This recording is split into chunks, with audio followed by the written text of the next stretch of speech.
राधे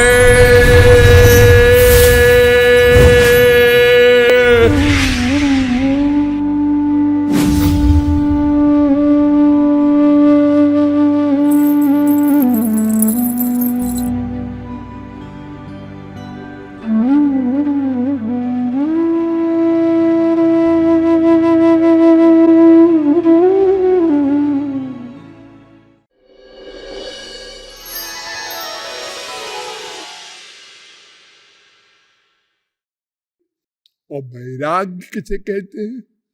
संसार में जो कुछ भी है जड़ चेतन, इसमें न राग हो न द्वेष हो, दोनों न हो, ये वैराग्य है। और फिर समाधि सट संपत्ति। सम माने मन पर कंट्रोल, दम माने इंद्रियों पर कंट्रोल, श्रद्धा माने गुरु और वेद के वाक्य पर अटल विश्वास, समाधान, उपरति, तितिक्षा, सहनशीलता, ये 6 है समाधि। इनको 4 में कह दिया, अब विवेक वैराग्य को नहीं रखा। शांत, दांत, उपरत, तितिक्षु। इसमें पहला ले लो, शांत माने क्या होता है? मन पर कंट्रोल।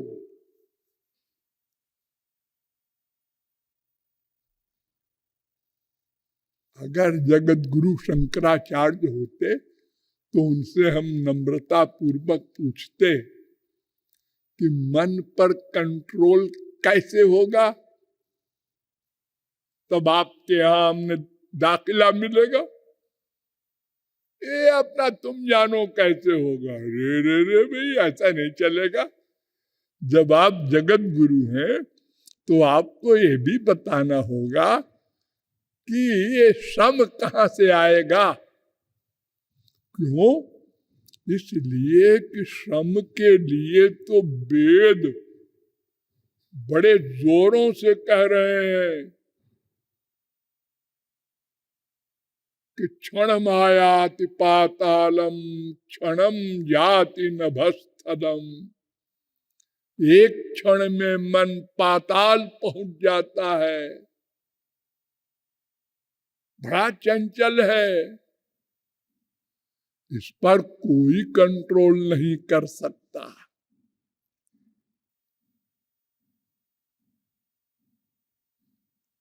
चंचलत्वम मनोधर्मो बहनेर धर्मो यथोष्णता। 498 महोपनिषद वेद कह रहा है। जैसे अग्नि का धर्म है जलाना, ऐसे मन का धर्म है खड़े न होना।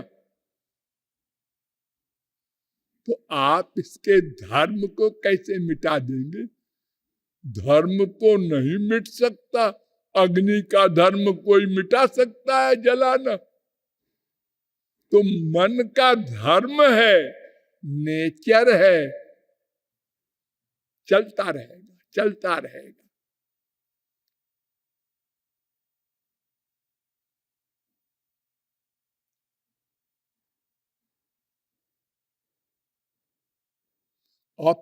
अपिबन्यसनाद ब्रह्मन विषमश्चित्त निग्रह। अग्नि को खा ले कोई आदमी, यह भी पॉसिबल हो जाए, मान लेते हैं, लेकिन मन पर कंट्रोल कर ले, ये असंभव है। ये वेद कह रहे हैं। अरे हमारे यहाँ ऋषभ भगवान का अवतार हुआ था भारत में, उनके सामने सिद्धियां आई, अणिमा लघिमा वगैरह सिद्धियां होती हैं। आप यहां बैठे हैं और अगले सेकंड में इंग्लैंड पहुंच जाए शरीर के सहित, आप किसी के अंदर घुस जाएं, वो क्या सोच रहा है नोट कर लें। तमाम बातें इम्पॉसिबल जो है ऐसे, वो सब सिद्धियों से होती हैं। इतने भारी हो जाए कि कोई उठा न सके हजारों आदमी, और इतने हल्के हो जाए कि फूंक दो तो उड़ जाए। तो ये सिद्धियां जब आई तो पूछा ऋषभ ने, आप लोग कैसे आई, कहां से आई, क्यों आई? कहा महाराज आप महा महा महा महा पुरुष है, तो हम आपकी सेवा के लिए आए। हंसे, हंस कर कहते हैं मैं ही मिला हूं तुमको, भाग जाए यहां से।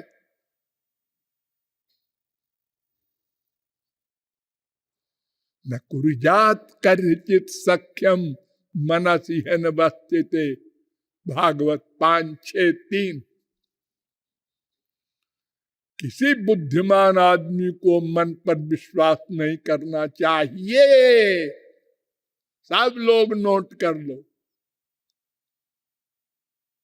योगियों को भी,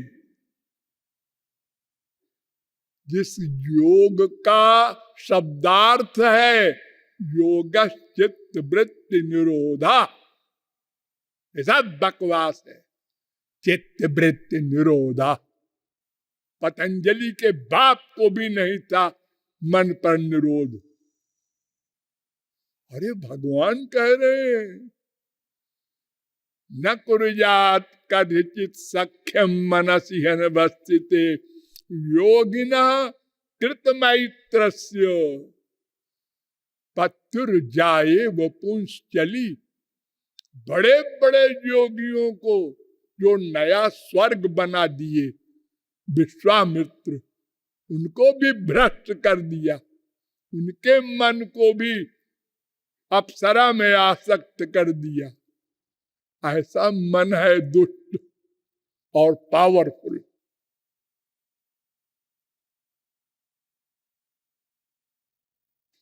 पांच छह चार भगवान ने तमाम अपनी बड़ी बड़ी शक्तियां गिनाई है, गीता में भी भागवत में भी। तो उस मन को सबसे बड़ा पावरफुल बताया है। दुर्जया नाम हम मन 11, 16, 11 भागवत। सबसे बड़े बलवानों में टॉप करता है मन। जितने बलवान और हुए हैं, सब भीमसेन हो चाहे वो भीष्म पितामह हो, कुछ नहीं है।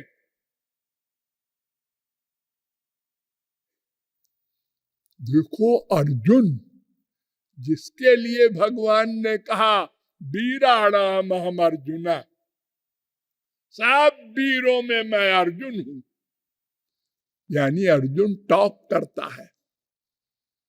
वो अर्जुन कह रहा है भगवान से कि महाराज आप बार बार कहते हैं मन पे कंट्रोल करो, मन पे कंट्रोल करो। चंचलम भी मना कृष्ण प्रमाथि बलवद दृढ़म। इतना चंचल है महाराज।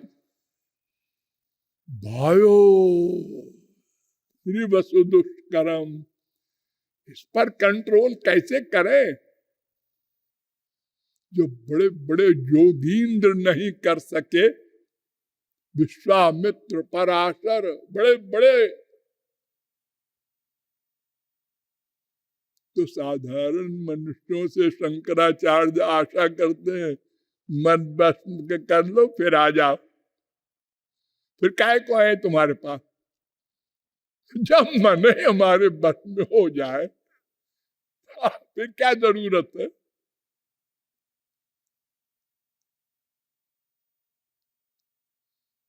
जो उर्वशी पर विजय प्राप्त कर दे, जिसे विश्वामित्र वगैरह नहीं कर सके, वो अर्जुन।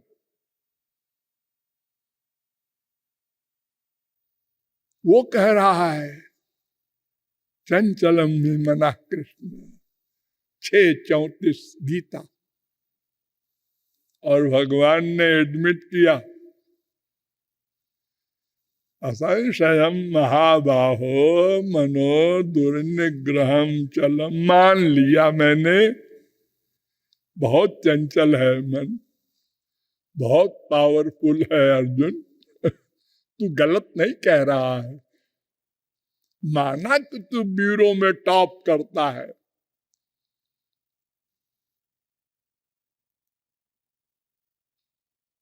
तो मन पर निग्रह करना ये किसी के बस का नहीं है। जो माया पर कंट्रोल कर ले वो मन को बस में कर सकता है। जजमेंट, जो माया को जीत ले, और माया को कोई नहीं जीत सकता।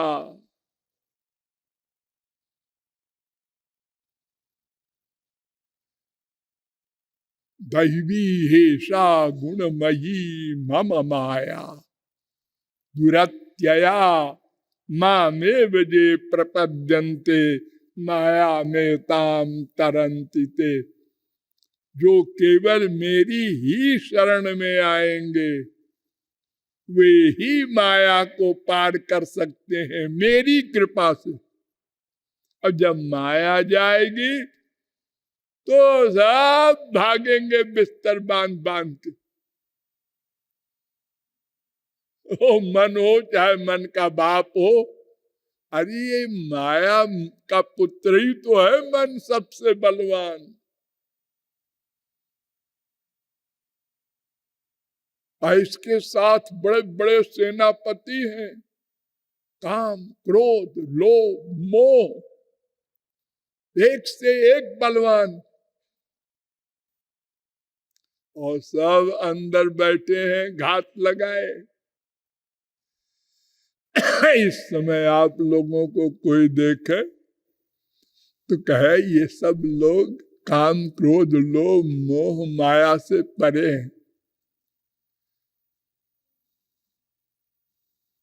हाँ, लगता तो है ऐसे ही। लेकिन अगर कोई अपने बगल वाले को जरा सा यूं कर दे, आ गया वो अंदर बैठा था, एक शब्द बोल दे, इडियट, बेवकूफ, बस हो गई लड़ाई शुरू। इतना बलवान है ये शत्रु। अरे शब्द ही तो बोला है वो, तुमको मारा तो नहीं। अरे हमको इडियट कहा, अरे कहा तो तुम हो तो नहीं गए, और अगर हो गए तो फीलिंग किया इसलिए ना, तो फिर इडियट हो। अगर किसी के एक शब्द से और तुम वैसे ही बन भी गए प्रैक्टिकल, तो तुमसे बड़ा इडियट कौन है? आ? अगर न बनते तुम, सुन के हंसते रहते, तो फिर वही इडियट होता बोलने वाला, और तुम बच जाते। तुम तो तुरंत उससे अधिक चले गए आगे। तो मन को वश में करना, ये बिना भगवत कृपा के, और भगवत कृपा के लिए ये कर्म और ज्ञान काम नहीं देगा। इसके लिए शरणागति, उसी को भक्ति कहते हैं। तो जो भक्ति के द्वारा भगवत कृपा प्राप्त करेगा उसका सब मामला समाप्त, झगड़ा खत्म, बिना परिश्रम के। और नहीं तो रिद्धि मिले, सिद्धि मिले, आत्मज्ञान हो जाए, समाधि हो जाए। अभी आगे हम आपको बताएंगे कि ज्ञानियों को अंत में क्या मिलता है। वहां भी मन पर कंट्रोल नहीं हो सकता, और अगर होता है तो थोड़ी देर को, टेम्परेरी। तो टेम्परेरी तो डॉक्टर लोग मन पर कंट्रोल करा देते हैं, आपको इंजेक्शन लगाया जरा सा, आप समाधि में चले गए। अब कोई गाली दे, कोई आपको कुछ भी कहे, झापड़ लगावे, कोई असर नहीं होगा आपके ऊपर। अरे इतना काट कूट करता है डॉक्टर, आप आराम से लेटे रहते हैं।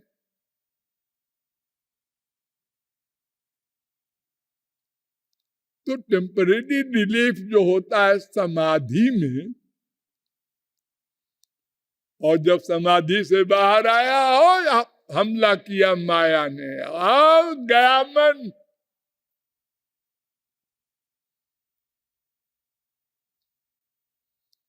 बड़े बड़े स्वयं शंकराचार्य ने कह दिया, ज्ञानम क्षरति। मनु जी ने कहा, आरूढ़ योगोपि निपात्यतेधा। शंकराचार्य कह रहे हैं ज्ञान की अंतिम सीमा पर पहुंचकर भी ज्ञानी का पतन हो जाता है। अरे शंकराचार्य की क्या हैसियत है। शंकराचार्य के गुरु, गोविंदाचार्य के गुरु, गौड़पादाचार्य के गुरु, सुखदेवाचार्य के गुरु, वेदव्यास के गुरु के गुरु के गुरु ब्रह्मा। वो कह रहे हैं, ये नेरविंदाक्ष विमुक्त मानिनस् वैयस्त भावाद विशुद्ध बुद्धया आरुह्य कृच्छ्रेण परम पदम ततः पतन्त्यधोना धृत जुष्मदंघ्रया। श्री कृष्ण भगवान से कह रहे हैं कि महाराज, ये ज्ञानी लोग जो अष्टांग योग करते हैं, 4 महीने आपको बता दिए ना। अब इसके बाद में होता है श्रवण, फिर मनन, फिर निधिध्यासन, फिर समाधि। ये 4 है अंतरंग और 4 है बहिरंग। तो 8 करके जो चोटी पर पहुंचता है उसका भी पतन हो जाता है। अगर श्री कृष्ण भक्ति नहीं किया तो पतन माने क्या? मन संसार में गया, यही तो पतन है। तो मन पर कंट्रोल कहाँ हुआ उन ज्ञानियों की सिद्धावस्था में भी। और शंकराचार्य कहते हैं, पहले शांत हो करके फिर मेरे पास आओ।